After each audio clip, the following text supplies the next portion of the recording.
Bonsoir à toutes et à tous, très heureux de vous retrouver pour un nouveau numéro de 85 chrono. La rentrée sportive se poursuit, alors toutes les images, les réactions, les classements et les informations de ce week-end, je vous propose de les découvrir dans quelques minutes. Mais avant cela, place au sommaire de ce soir. Double rendez-vous de football. Tout d'abord, nous irons sur les terrains de National 2. Vendredi soir, la Roche-VF accueillait Saint-Brieuc à Desgranges, deux équipes toujours à la recherche de leur première victoire cette saison. Direction ensuite les gazons de National 3 avec une équipe surprise en ce début de championnat face à Vertou. La Châtaigneraie pouvait enchaîner une troisième victoire consécutive samedi soir et conserver son fauteuil de leader.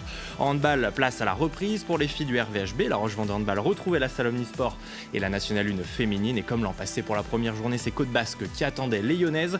Et puis enfin, nous irons du côté de Montaigu-Vendée pour la 5e édition du trail organisé dimanche matin. Un trail et notamment une arrivée qui, vous le verrez, s'est montrée pleine de surprises. Voilà pour le programme de ce lundi 9 septembre 2024. 85 chrono, c'est tout de suite.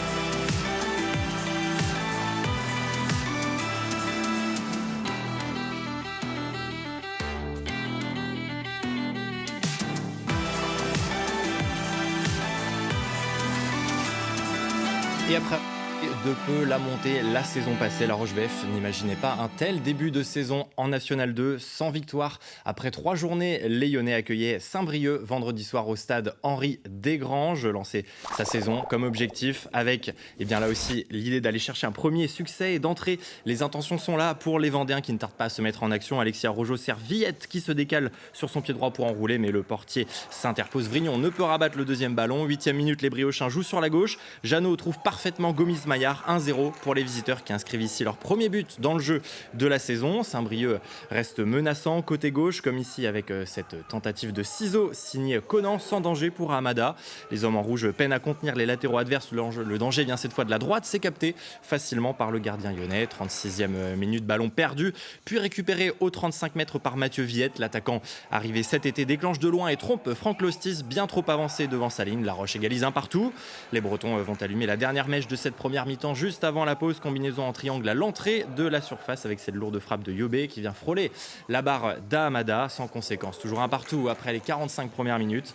De retour sur le terrain, les Lyonnais plus pressants s'offrent leur plus grosse occasion depuis l'égalisation. Le ballon circule bien et revient dans les pieds de Mathis Vrignon, esselé, mais ce dernier manque le cadre. Les hommes de Frédéric Recul ont peut-être laissé passer leur chance. Axel Dabin, entré en jeu à la pause, va s'essayer de loin, mais là aussi sans trouver le cadre. Saint-Brieuc retrouve de l'allant, remontée de balle d'Ashbar. Après un duel gagné, Diakité au centre retrouve parfaitement Stan Jeannot qui ne laisse aucune chance à Hamada. Le stade briochin prend les commandes à la 68e, 2-1. Et 4 minutes plus tard, Jeannot y va de son doublé. Le break, 3-1, 2 buts et une passe décisive pour l'avant-centre des Griffons, l'homme du match vendredi soir. Privé d'une partie de son ossature défensive, la VF va d'ailleurs passer tout près de la correctionnelle en fin de match. Anthony Sivet venant sauver et dégager ce ballon devant sa ligne de but. On en restera là. Défaite 3-1 donc des Lyonnais face à Saint-Brieuc, 3e défaite de rang, pas encore péril en la demeure, mais le coach des Vendéens, Frédéric Reculot, n'a pas épargné ses joueurs en après-match. On l'écoute, suivi de son homologue briochin. Ils étaient avec Daniel Lelagne.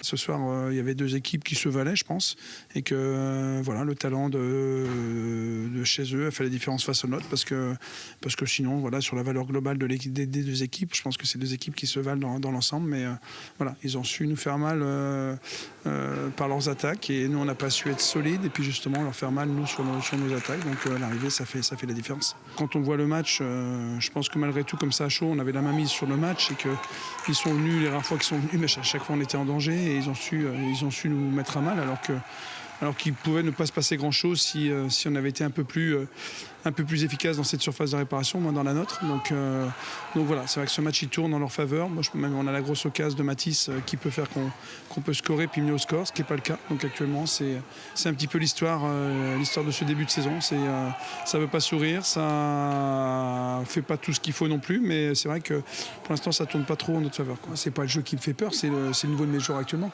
Je trouve qu'actuellement, j'ai beaucoup de joueurs qui n'ont pas le niveau, donc c'est ça qui est le plus inquiétant. C'est des joueurs qui ont joué au-dessus, c'est des joueurs qui ont du talent, c'est des joueurs qui n'ont plus rien à prouver. prouver à personne, sauf qu'actuellement ils sont pas à leur niveau, quoi. Donc c'est plus ça qui m'inquiète. Il y avait du rythme en première mi-temps, beaucoup d'intention de possession chez les deux, on voyait que c'était très tactique. Je savais qu'on s'attendait à ça parce qu'on sait que La Roche est une équipe qui joue très très bien et qui est pas récompensée. Nous on ne l'avait pas été non plus, voilà, ça penche en notre faveur, on cherchait tous les deux la première victoire. On est évidemment heureux que ça penche de notre côté, mais bon, je ne suis pas hyper inquiet pour La Roche avec ce qu'ils produisent à un moment. Moi, je reste convaincu que c'est le jeu qui est récompensé dans le foot, et donc ils vont rebondir. Maintenant, j'espère pour eux qu'ils vont aller vite chercher leur première victoire parce qu'ils le méritent. On l'a dit, donc 3e défaite consécutive pour La Roche Vendée Football qui perd une nouvelle place au classement. Les joueurs de Frédéric Reculot sont désormais 15e et avant-dernier en position de relégable. Du côté des autres formations de N2 en termes de championnat, là aussi délicate pour les Herbiers. Le VHF qui jouait à la même heure vendredi soir s'incline 2-0 devant son public à Massabielle face à Saint-Malo. 3 rounds perdus pour la formation de Laurent David, désormais elle aussi dans la zone rouge. Et puis pour le Vendée Poire et Foot au stade de Lidonnière, samedi soir, le compteur à points s'est ouvert. Le promu l'a emporté 2-1 face à Avranches. Les Genoux sont désormais 12e à l'issue de cette 4e journée. Et après l'actualité de National 2, direction les gazons de National 3 avec une formation qui réalise un très bon début de saison. Direction l'est de la Vendée et le stade Claude Bétard. C'est là-bas que la Châtaigneraie affrontait Vertou samedi soir pour le compte de la 3e journée. L'entame de match est plutôt favorable aux Vertaviens et les deux équipes se jaugent de loin sans être véritablement dangereuses. La première grosse occasion va être pour la Châtaigneraie. Elle est signée Pierre Grelier, mais le numéro 10 vient buter ici sur le gardien adverse. Pas de regret, ce dernier semblait hors jeu. Face à une défense regroupée, les joueurs de Charles Devineau continuent de tenter de loin. Boton s'essaye lui aussi des 25 mètres. Quelques minutes plus tard, c'est au tour de Mathis Cheminot qui avait vu le gardien avancer, de tenter sa chance. Le danger se rapproche. Les Châtaigneuraisiens se montrent bien plus entreprenants en première intention. Grelier reprend cette remise de Hendoy. Et puis 44e minute, Mathis Cheminot est au duel. Il vient faire faute sur Cabella. Jeu dangereux selon l'arbitre de la rencontre qui sort le rouge. Cheminot laisse les siens à 10 contre 11 pour la suite de la rencontre. Une seule et dernière occasion ensuite à se mettre sous la dent avant le retour au vestiaire. 0-0 donc à la pause. Gros coup de chaud pour les hommes en bleu à la reprise. Bouido vient percuter la barre d'Hugo Bretagne qui était battu. Vertou retrouve des couleurs dans ce début de deuxième et même tout proche d'ouvrir la marque. À la 64e, c'est l'ASC qui se montre aussi dangereuse en reprenant sa recette miracle. Les tirs lointains en début de seconde mi-temps. Les Vendéens qui jouaient à 10 contre 11 depuis plus d'une demi-heure vont voir les débats se rééquilibrer à un quart d'heure de la fin. Boucard est exclu suite à cette main. S'ensuit un coup franc très bien placé, une tentative en 2 temps avec Alexis Lescaille à la baguette. La Châtaigneraie domine cette fin de rencontre. Suarez manque son 1 contre 1. Petit a bien suivi mais ne peut cadrer sa frappe du droit. Et à force de pousser, les Châtaigneuraisiens vont forcer le verrou. Temps additionnel, 93e minute. Corner d'Alexis Lescaille. Suarez s'interpose et propulse ce ballon d'une tête rageuse sous la barre. La délivrance donc pour les Vendéens qui vont s'imposer 1-0 face à Vertou. La Châtaigneraie reçue 3 sur 3. 3 victoires en 3 journées. Mais pas question de s'enflammer pour Charles Devineau. Sa réaction et celle de son homologue sont recueillies par Thibaut Grasset. Les championnats, les compétitions, c'est toujours la course au point, donc de les avoir au début, c'est important, c'est précieux, ça renforce ce que tu fais en prépa, ça renforce le fait d'avoir gardé les bons éléments, d'avoir été chercher ce qui nous manquait. Aujourd'hui, l'alchimie prend bien, donc on est heureux. On a aussi beaucoup de réussite sur les 3 premiers matchs, les 3 premières rencontres. Là, on avait un scénario un peu différent parce que on a un carton rouge juste avant la mi-temps, mais on a rééquilibré le tout et je pense qu'on est même mieux revenu qu'eux en début de deuxième. On n'a pas pu prendre l'avantage, ils auraient pu aussi marquer sur une frappe qui finit sur la barre. La dynamique et la bonne énergie, elle se traduit par le fait de marquer dans les arrêts de jeu, sur un corner. C'est de bon augure pour nous, c'est très bien pour l'équipe, pour le groupe. On a eu un nombre de déchets techniques incroyables. Et on les a mis à l'aise dans ce match. Malgré tout, on a su faire le dos rond et revenir et se procurer quelques opportunités. Voilà, on est heureux. Mais bon, le football, comme dans le sport, il faut passer à autre chose rapidement. Capitaliser, c'est un fait. Mais bon, on sait très bien que quand on passe une montagne, il y en a d'autres qui nous attendent. On a fait une bonne entame où je pense qu'on avait la main mise au départ sur le jeu. Après, Châtaigneraie a retrouvé un peu de maîtrise. Sur la deuxième, on n'a pas été assez performants, où eux ont été très performants par contre. Voilà, on sait qu'avec leurs 2 attaquants, ils sont toujours dangereux. Donc un de moins, en fait, ça ne changeait pas trop leur animation offensive, ça changeait un peu leur animation défensive. On est tombé contre une belle équipe de Châtaigneraie, on le savait. Tout ce qui nous arrive un peu en ce moment, c'est souvent contre nous, que ce soit à Laval où on sort avec des blessés. que ce soit ici. 3 matchs de rouge, 2 blessés, ça fait beaucoup. Il n'y a que la semaine dernière où on a eu un peu de réussite. Pour l'instant, on est pas mal amoindri en termes d'effectifs et on paye cash un petit peu toutes nos erreurs. Et avec ce 3e succès en autant de rencontres, la Châtaigneraie conserve donc logiquement sa place de leader dans ce groupe B de N3. Et après 3 journées, bien sachez que le groupe de Charles Devineau compte désormais autant de points que début décembre, la saison passée. Et puis pour les autres résultats, là aussi samedi, Chaland est allé largement s'imposer face à la réserve du FC Nantes 3-0. 2e victoire de la saison pour les Chalandais, désormais 5e. Et puis lourd revers de la Roche-ESO, battu 4-0 sur la pelouse de Vitré. Les Ornésiens sont 12e. Et puis défaite également pour le Vendée Fontenay Foot hier dimanche après-midi à Panazol. Le VFF s'incline 2-1 et est désormais 9e. En handball, elle avait bouclé la saison dernière à la 2e place après un championnat plus que réussi. 3 mois après, retour sur les parquets de National 1 pour la Roche-Vendée Handball et hasard du calendrier. C'est de nouveau Côte Basque qui se présentait à la salle Omnisport samedi soir pour un replay de la première journée de la saison passée. Les Lyonnaises s'étaient alors imposées d'une longueur. Les premières minutes sont plutôt favorables aux Bayonnaises. Rapidement, les Vendéennes vont entrer dans cette partie. Les deux équipes sont à égalité, 6-6 au quart d'heure de jeu. Les défenses vont alors prendre le pas sur l'attaque, une disette de 5 minutes sans but, la faute notamment à plusieurs arrêts de la gardienne adverse, 9 au total sur cette première période. La Roche, qui aurait pu se détacher avant la pause, va regretter ces nombreuses occasions franches non concrétisées. Résultat, les deux formations sont à égalité parfaite après 30 minutes, 10 buts partout au tableau d'affichage. Plus efficaces au retour des vestiaires, les Lyonnaises vont parvenir à créer la plus forte différence en leur faveur. +2 pour les filles d'Ophélie Charbonneau après 2 minutes de jeu. Mais le vent tourne, Côte Basque réajuste le tir et ce sont bien les visiteuses qui mènent les débats à l'entame du dernier quart d'heure. 18-15, 3 longueurs de retard désormais pour le RVHB. Et bien promptement, c'est l'expérience du groupe qui va parler, symbolisée par Jaouer Mouedeb et ses 3 buts consécutifs qui permettent aux Lyonnaises de recoller. Fin de match très disputé et indécise, 20 partout à la 50e minute. Sans parvenir à faire la différence dans le Money Time, la Roche va finalement devoir s'employer pour ne pas perdre. Les Bayonnaises mènent d'1 but dans la dernière minute. La Roche s'en remet alors au shoot de Maëlys Nolo pour recoller, 24 partout, coup de sifflet final, un partage des points pas illogique entre deux formations qui jouaient les premiers rôles l'an passé en National 1, et puis quelques regrets et aspects à peaufiner tout de même pour Ophélie Charbonneau. La coach du RVHB suivie de son homologue bayonnais était avec Daniel Lelanne. On met 24 buts ce soir, en prendre 24 c'est bien, on est dans nos standards habituels. Par contre 24 buts c'est insuffisant.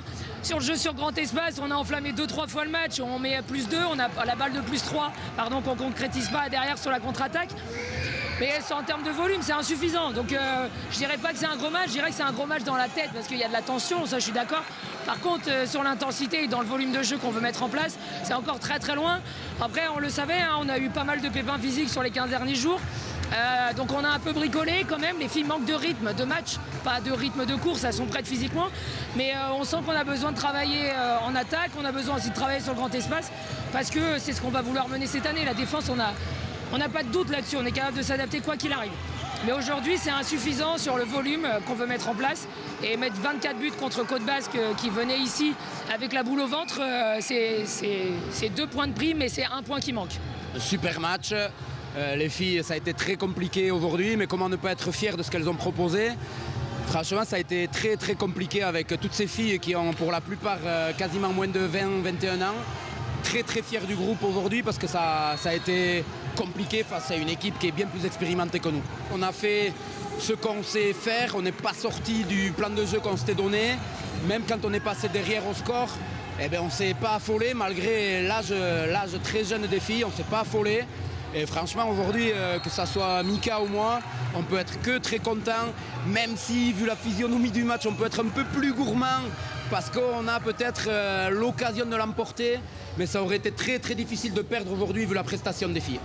24 partout, un match nul et donc 2 points de prix pour la Roche-Vendée Handball. À l'issue de cette première journée de National 1, les Lyonnaises pointent à la 8e place, à égalité de points avec Bléré et Rochechouart-Saint-Junien qui se sont également neutralisés en ouverture de championnat. Un cran plus bas, un petit coup d'œil aussi sur la poule 2 de National 2 masculine, une division qui concerne désormais Pouzauges. Le groupe de Steve Berger était en déplacement en Normandie. Hier, dimanche après-midi, pour cette première sortie, les Pouzaugeais s'inclinent face à Caen 37-32 et sont désormais 9e. Allez, je vous propose à présent de mettre vos baskets et de partir du côté de Montaigu-Vendée. Hier, dimanche matin, se tenait la 5e édition du Trail Montaigu-Vendée organisée par la section Montacutaine de l'Athlé Bocage-Vendée. 3 distances au programme, 10, 16, 24 km. Au total, ces 3 formats ont réuni près de 500 participants auxquels il faut aussi ajouter les quelques 90 enfants qui ont pris part aux 2 courses qui leur étaient réservées. Les départs étaient échelonnés entre 9h et 9h30 de la place de l'Hôtel de Ville. Vous l'avez vu, direction notamment la Vieille Ville, les bords du Maine ou encore la carrière de Bellevue. Les courses sont passées par les autres communes déléguées de Montaigu-Vendée, Boufféré, La Guyonnière, Saint-Georges-de-Montaigu et Saint-Hilaire-de-Loulay. Une centaine de bénévoles étaient présents tout au long du parcours pour orienter du mieux possible les concurrents, mais cela n'a pas empêché un fait de course assez rare de se produire sur la plus longue distance, le 24 km. Le trio qui était alors en tête, composé de Yannick Douillard, Louis Jourdain et Johan Fétiveau, a zappé une partie du circuit au niveau du 7e kilomètre, manquant les flèches indiquant le bon tracé à suivre. Erreur d'inattention ou de balisage, en tout cas les autres concurrents derrière sont eux bien passés par le parcours tracé. Résultat, en arrivant sur la ligne d'arrivée, les 3 hommes de tête ont alors pensé se placer sur le podium avant d'être finalement disqualifiés après consultation de leur tracé et du nombre de kilomètres parcourus. Un scénario renversant donc qui a fait le bonheur de Kevin Marchais, qui remporte ainsi le 24 km. Anthony Chauviré et Davy Graton complètent le podium. Chez les féminines, c'est Justine Landais qui s'impose devant Camille Ratier et Amélie Chaplot-Vinet. Plusieurs réactions au micro de Thibaut Grasset, notamment des 2 vainqueurs du 24 km. On les écoute. Je suis venu vraiment limite faire une sortie longue parce que la semaine prochaine je fais 40 km à Salary. Donc ici ce matin le but c'était vraiment de faire une dernière sortie longue avant de se présenter la semaine prochaine là-bas. Voilà, une belle petite course assez interactive, il y a pas mal de singles différents, il y a des sous-bois, il y a de la partie bitume, il y a une partie carrière qui est intéressante, qui est drôle. Donc vraiment sympa. Après ouais, victoire un peu anecdotique parce qu'on n'est pas beaucoup au début, on n'est que 90. Donc voilà, il n'y a pas une grosse densité sur cette course. Et encore plus anecdotique du fait que moi je finis peut-être 4e et du fait que les 3 premiers concurrents se sont trompés, je vais peut-être finir premier. Mais sinon très content, moi je suis venu faire ce que je voulais, c'est-à-dire une sortie longue, prendre plaisir. Ma famille m'attendait à l'arrivée donc c'est top. C'est la première fois que je venais ici. Hyper sympa la carrière, hyper piégeant aussi parce qu'on s'attend pas au dénivelé mais c'est magnifique. Donc non, c'était hyper sympa, je reviendrai. Il y a plusieurs courses qui s'entrecroisent. Donc on a des bénévoles partout, il y a du monde partout, il n'y a pas un seul moment de doute. C'était parfait, il y a des moments où ça glissait mais c'est du trail. Surprenant, au bout d'un kilomètre on a de l'eau jusque mi-mollet parce qu'on a un passage dans l'eau mais c'était super. Ça serait génial si vous pouvez faire une distance un peu plus longue, si vous pouvez leur passer le message pour l'année prochaine. Sur l'ensemble des 3 courses donc, du trail, pour les adultes, nous étions à 500 participants. C'était complet en fait.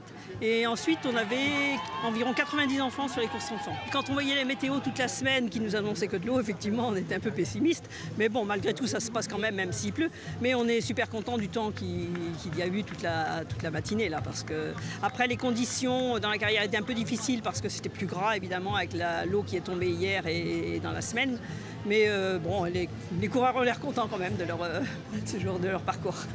Bah oui, des coureurs contents bien évidemment, voilà pour cette 5e édition donc, du Trail Montaigu-Vendée. Et puis un mot de triathlon puisque le week-end était également marqué par la 4e étape du championnat de France des clubs de 1re et 2e division. Une étape à Quiberon samedi. Du côté des garçons en 1re division, Pierre Lecor, le local de cette étape morbihannaise, signe une 2e place au scratch pour les Sables Vendée Triathlon. Les Sablés qui terminent 2e par équipe de cet avant-dernier rendez-vous de la saison gagnent une place au classement général. Le titre de champion de France se jouera vraisemblablement entre eux et Liévin, et puis 2 places de perdues en revanche pour Saint-Jean-de-Mont qui se place désormais 7e, et puis toujours en D1 cette fois chez les féminines. Les Sables Vendée Triathlon montent là aussi sur le podium avec la 3e place obtenue par la Russe Diana Isakova. 6e par équipe de l'étape quiberonnaise, les Sablaises remontent en 7e position avant la 5e et dernière épreuve. Ce sera samedi à Saint-Jean-de-Mont pour la grande finale de ces championnats de France, un rendez-vous qui sera d'ailleurs suivi le lendemain par les championnats de France de paratriathlon. Et puis avant de se quitter, une dernière actualité qui concerne cette fois la voile. Nous vous en parlions jeudi dernier dans 85 chronos. Cette semaine est marquée par le défi Azimut du côté de Lorient, le dernier rendez-vous de la classe IMOCA avant le départ du Vendée Globe. Et bien on l'a appris ce matin, ce défi Azimut se fera sans Arnaud Boissière, parti en convoyage des Sables d'Olonne. Son monocoque arrivait à l'entrée du chenal de Lorient quand ce dernier a été percuté par un bateau de pêche à 5h50 ce lundi matin. Aucun blessé sur les 2 embarcations, mais la collision a provoqué d'importants dégâts sur l'avant-tribune tribord de l'IMOCA, la Micaline, juste devant le foil. L'équipe d'Arnaud Boissière attend désormais le résultat des premières expertises techniques pour connaître l'ampleur des dégâts et déterminer si l'IMOCA peut reprendre la mer pour rallier son port d'attache. La bonne nouvelle, c'est que son équipe précise tout de même que Arnaud Boissière devrait être au départ du Vendée Globe et que cela ne remet pas en cause la participation du skipper Sablé. Voilà pour le tour de l'actualité sportive de ce lundi 9 septembre 2024. Puisque le sport ne s'arrête jamais sur TV Vendée, je vous donne rendez-vous dès jeudi pour 85 chrono. Nous parlerons triathlon et paratriathlon avec ce grand rendez-vous que je vous annonçais du côté de Saint-Jean-de-Mont qui sera à suivre tout au long du week-end. D'ici là, très belle soirée et belle semaine à tous sur TV Vendée.